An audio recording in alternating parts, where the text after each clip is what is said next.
మళ్ళీ ఇప్పుడు ఏందో యాపో బోపో తెచ్చిండ్రు, అది ఒత్తితే నడచలేదు, పిక్తలేదు. అది ఈ ఎరువు బస్తాకు యాప్ ఎందుకైనా నాకు అర్థం కాదు. ఇంకా ఆ యాప్లో కూడా నేను నాకు పూర్తిగా తెలియలేదు. నేను రాత్రి కూడా చెప్పే ఆ యాప్లో ఏముంటుందట, ఇప్పుడు నాకు పట్టుందా, అది ఎన్ని మాటలు ఇస్తారట. సపోజ్ నాకు 3 ఎకరాలు ఉంది, 3 ఎకరాలు ఉంటే ఎకరానికి 2 బస్తాలు చొప్పున 3 సార్లు ఇస్తారట. అది అంటే 3 సార్లు పోవాలి. ఇక యాడికి పోవానో నాకే తెలియదు. ముఠమూల యాపే దొరకదు కాలబెట్టి. అది ఏదైనా చదువుకున్న పూరాన్ని పెట్టుకొని విని పట్టుకొని తిప్పలు పడదామంటే కూడా ఆ యాప్ ఒత్తితే ఏం కనబడుతుందట, యాప్ ఒత్తితే ఏం కనబడుతుందట. ఏ గోదాంలో ఎరువులు అని చెప్తారట. అంటే ఇలా గజ్వేల్లో చెప్తారు, రేపు సిద్దిపేటలో చెప్తారు, ఎల్లుండి సిరిసిల్లలో చెప్తారు. ఏ గోదాం పోవాలి, ఎటు పోవాలి. ఇంతకన్నా జోక్ ఉంటుందా? రైతులకు మండల కేంద్రంలో ఎరువుల దుకాణం ఉంటుంది, తప్పితే వాళ్ళ తాలూకా కేంద్రంలో ఉంటుంది ఎక్కువ. ఆడ సాగుకారు ఉంటాడు, ఇచ్చేటోడు ఉంటాడు, అప్పిచ్చేటోడు ఉంటాడు. మనం బాగా విస్తరించినామా. నేను ఏమంటున్నానంటే 7,100 కొనుగోలు కేంద్రాలు పెట్టినాం కదా, వాళ్ళ ఊర్లో పోయి కొన్నాం కదా, ధాన్యం నెత్తిన పెట్టుకొని వాళ్ళ అంగడికి వచ్చి ఈ మార్కెట్ పైన తిరిగి కూడా బంద్ చేసినాం కదా. అసలు రైతు సెంట్రిక్గానే మన పరిపాలన ఉండే కదా కంప్లీట్గా. ఆయన మొత్తం సాప్ పట్టేసారు. ఇప్పుడు అరాస్పాడలు వాడి 2 సార్లు రైతు బంద్ కొట్టిండ్రు. పెన్షన్ 4,000 ఇస్తామని 2 నెలల పెన్షన్ కొట్టిండ్రు. చాలా భయంకరమైనటువంటి పరిస్థితి తీసుకొచ్చింది రాష్ట్రంలో. ఇంత దిక్కుమాలిన కథ. నిరుద్యోగ భృతి ఇస్తాము, ఇవాళ మొక్కాల ఎన్ని అసలు హామీలు. నిరుద్యోగ భృతి ఇస్తాము, తోక ఇస్తాము, నోటిఫికేషన్లు ఇస్తాము,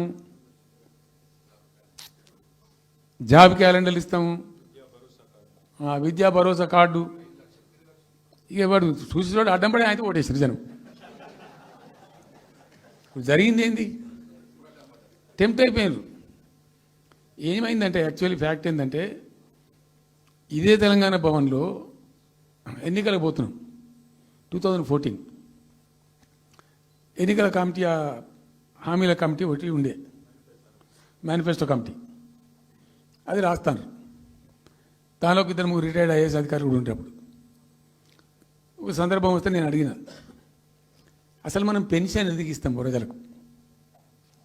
why do you give pensions at all? ఎందుకు ఇవ్వాలి అసలు? దానికి ఒక పరమార్థమో పర్పస్ ఉందా? అగాధం పట్టుకొని ఇట్లా పంచిపెట్టుడా ఏంది అసలు? మీ ఉద్దేశం ఏంటి సార్ అన్నారు. అనుకోకుండా దురదృష్టవశాత్తు కొందరు డెస్టిట్యూట్స్ అవుతారు, కొందరు ఫిజికల్ హ్యాండిక్యాప్డ్ అవుతారు. ఇలా మంచిగానే ఉన్నాం, ఏమో ఏమైనా ఒక యాక్సిడెంట్ అయితే కథం తెల్లారు మనం వికలాంగుడు అయిపోతాం, కదలలేని పరిస్థితికి వచ్చేస్తాం. రకరకాలు ఉంటాయి. వృద్ధాప్యం వస్తే పాపం వాళ్ళ పిల్లలు చూసి చూడకపోయారు, కొంతమంది పట్టించుకొని లేని వాళ్ళు ఉంటారు. అట్లాంటి వాళ్ళకు, అనాథలకు, ఆర్ఫన్స్కు, డెస్టిట్యూట్స్కు, విధివంచితులకు ఇచ్చేది పెన్షన్. అది ఎందుకు? అది ఒక పరమార్థం ఉండాలి.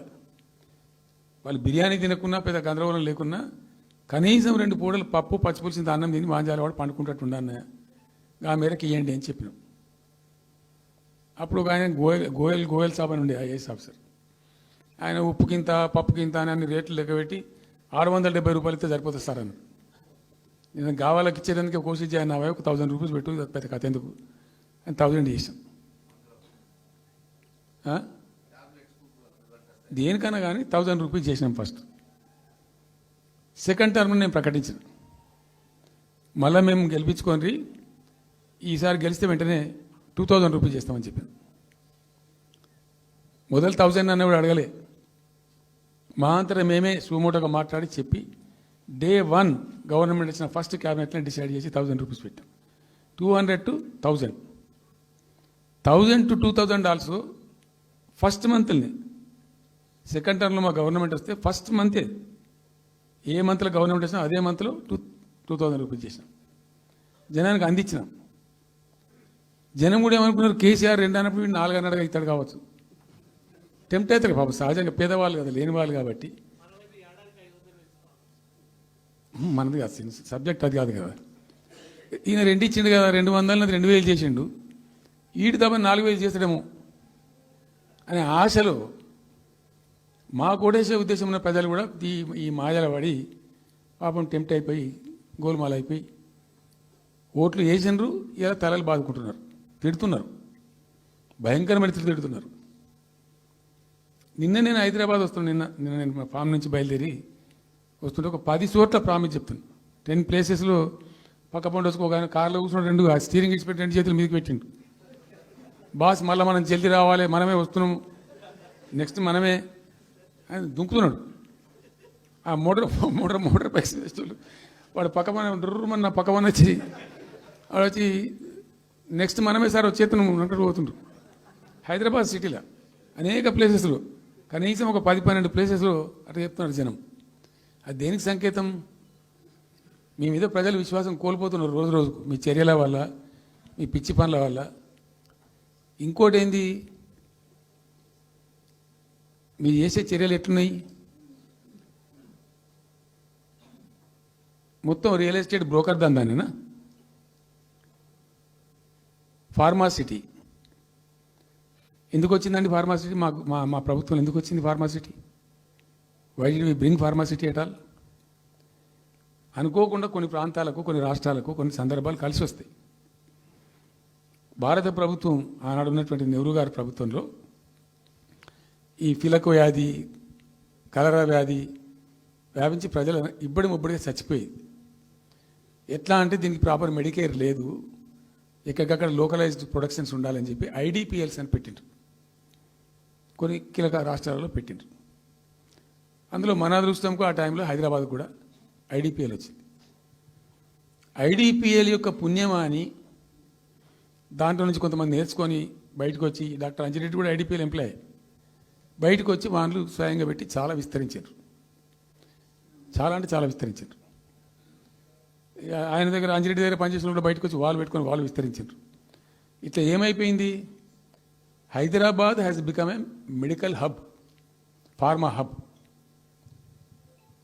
ఒక ఆయన వచ్చి నాకు డబ్బులు బాగున్నాయి కాబట్టి నేను 10,000 కోట్లు పెట్టి పరిశ్రమ పెడతాను, నడవది ఎడబడతా అంటే పెడతా అంటే దానికి ఎక్కువ కావాలి.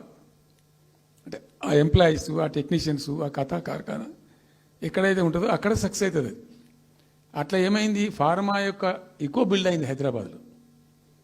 ఫార్మా యొక్క ఎక్కువ బిల్డ్ అయిన ద్వారా చాలా ఇబ్బడి ముగ్గడిగా కంపెనీలు వచ్చినాయి ఇక్కడ.